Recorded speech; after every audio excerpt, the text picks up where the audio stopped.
Welcome to अज़मीज़ kitchen 92। मेरी आने वाली हर वीडियो को सबसे पहले देखने के लिए इस रेड ऑप्शन को क्लिक और बेल आइकन को हिट कर दीजिए। बिस्मिल्लाहिर्रहमानिर्रहीम, अस्सलाम वालेकुम। आज मैं आपके साथ शेयर करने जा रही हूँ कच्चे आम की बहुत लजीज, बहुत मज़ेदार और बहुत आसान अचारी चटनी। इसके लिए सबसे पहले हमने ये 1 किलो आम लिए हैं और चूँकि आखिरी दिनों के ये आम हैं, कच्चा आम अब ख़त्म होने जा रहा है, सितंबर के आखिर तक ये ख़त्म हो जाएगा बिल्कुल। तो इसके अंदर से गुठली हुई भी पक्की हुई होगी और ये ख़राब भी नहीं होता। आम सारे छील लिए हैं। ये 1 किलो आम है और गुठली निकाल के ये तकरीबन 3 पाव या से थोड़ा सा ज़्यादा होंगे। इनको अब हम कद्दूकश कर लेंगे।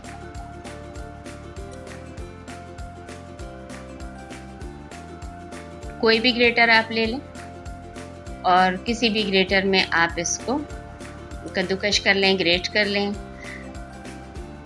ये चटनी बहुत लजीज होती है और हमारे यहाँ तो स्पेशली हमेशा ये बनाई जाती है हर सीज़न में आम के।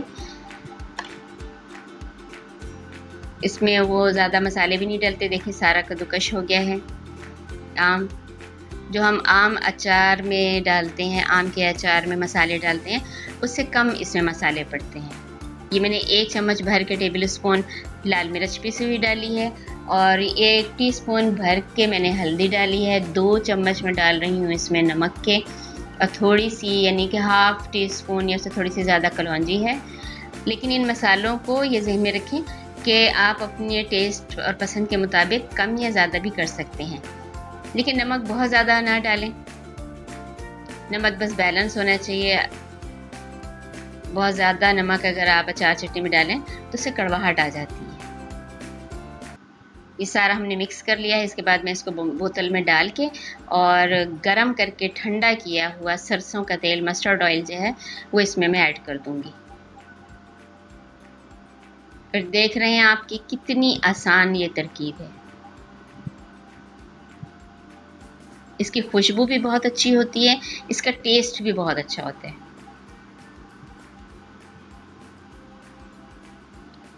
सिर्फ एक चीज़ इसमें और ऐड की जा सकती है। अगर आपको खट्टा ज़्यादा पसंद हो तो आप इसमें 2 टेबल स्पून सिरका ऐड कर लें, जो कि मैंने नहीं डाला, लेकिन ये है कि आप इसमें ऐड कर सकते हैं। मस्टर्ड ऑयल है, ये गरम करके और मैंने ठंडा कर लिया था। कच्चा भी डाला जा सकता है, कोई हर्ज नहीं है, लेकिन फिर इसके ज़्यादा दिन लगते हैं उसको पकने में, धूप में रखने के साथ।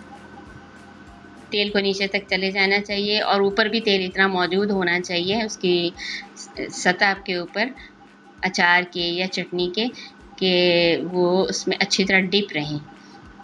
इससे ये होता है कि अचार हो या चटनी, आम की कोई चीज़ भी आप बना रहे हैं वो ख़राब कभी नहीं होती।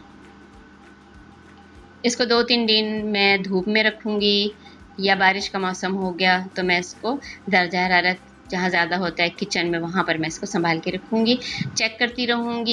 ये ऊपर भी आ जाती है, ज़्यादा गैस इसमें जब बन जाती है तो चटनी ऊपर तक आ जाती है, इसीलिए मैंने उसमें जगह थोड़ी सी छोड़ी हुई थी। लेकिन जब हम इसको नॉर्मल टेम्परेचर में रखते हैं और कुछ देर खोल के रखते हैं तो वो दोबारा अपने लेवल पर आ जाती है, जैसे कि अब आप ये देख रहे हैं। चटनी हमारी तैयार है। ज़बरदस्त इसका जायका है, बेहतरीन है, बहुत मज़ेदार है। और जिस तरह से आप हर चटनी को यूज़ करते हैं खाने के साथ, इसी तरह से आप अचारी चटनी को भी यूज़ कर सकते हैं, लेकिन इसका जायका आपको यकीनन दूसरी चटनियों से ज़्यादा अच्छा लगेगा।